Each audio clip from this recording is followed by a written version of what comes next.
Hello everyone, and welcome back. Today we are going to be talking about the Vex Mythoclast. That's right. Cue resonance and slip on your rose-tinted glasses because we are going to look at what was one of the most coveted weapons, not you, in all of Destiny. Except this time, things are going to be a little less, fun. First, let's take a quick look at the weapon and its perks. The exotic perk of the Vex Mythoclast is Timeless Mythoclast. This weapon fires a single bolt with each trigger pull. Except that's a lie because it fires full auto. Also, it has the perk Temporal Unlimiter, which plays into the main gameplay loop of this weapon. Defeating targets builds stacks of overcharge. Once you fill up the stacks of overcharge, you can hold the reload button to change the Vex Mythoclast into essentially a linear fusion rifle. The idea of this weapon is to use its normal firing mode to slay out on red bars, and then swap to the linear mode to take out majors. It sounds really nice on paper, but this isn't paper, you idiot! This is a video game.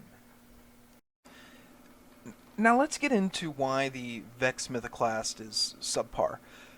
Do note, though, that based on the way you play, these issues could be accentuated or diluted. My first major issue is that your overcharge stacks go away if you change weapons. This is a primary weapon, and it isn't something that should be used for all enemies. The idea would be you swap to overcharge rounds to take out harder enemies. But that doesn't play out well because you have to have full overcharge stacks before you can swap. And in higher end content, that really drags down the weapon's viability. My next issue with the weapon is kind of a personal gripe, but only final blows give overcharge stacks, making getting those stacks even harder in group activities. The auto rifle mode of this weapon does not hit very hard, which makes it difficult to secure final blows. The last major problem with the Mythoclast is just how underwhelming it is. I'll touch on this a little later and what causes that, but let that sit for a moment. Now, let's get into some ways to make this weapon more viable.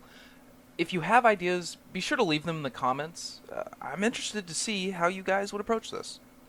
Alright, for starters, I think that the overcharge rounds should be activatable at any point as long as you have at least 2 stacks. One shot of the overcharge round consumes 2 stacks, and this would make the weapon flow a lot better in gameplay. My next suggestion is to keep overcharge stacks when you swap weapons. I'm not saying other weapons should generate overcharge stacks for the Mythoclast, but I am saying I should be able to keep them when I swap to my slug for a moment. The stacks don't even have to necessarily last indefinitely, but it would be really nice if they stayed for at least a little bit when you swap to your guillotine or heritage.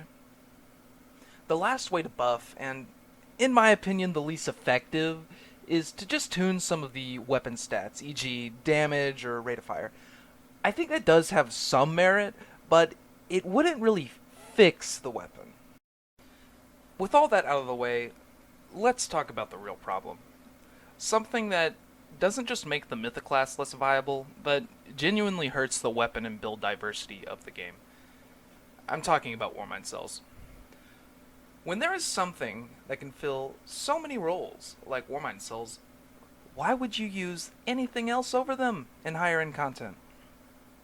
Need support and survivability? Bam, Fireteam Medic. Need ad clear? Bam, Global Reach. Need champion stuns? Bam, look at the seasonal Warmind Cell mod. Sure, you can use something like Wrath of Rasputin to give you more weapons to make Warmind Cells, but the issue is still there. If a weapon can't make Warmind Cells, why would you use it? It is effectively worse and less efficient than a weapon that can make them. I'm not a game developer, and I don't know the exact way to fix this issue. All I know is that this is an issue. This plays into my last reason as to why this weapon struggles. It can't make Warmind Cells. Why would you use it over something that just does the game better?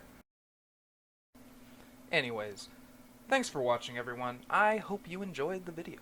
If you're interested in seeing more from me, be sure to check out some of my other videos and stroke that subscribe button.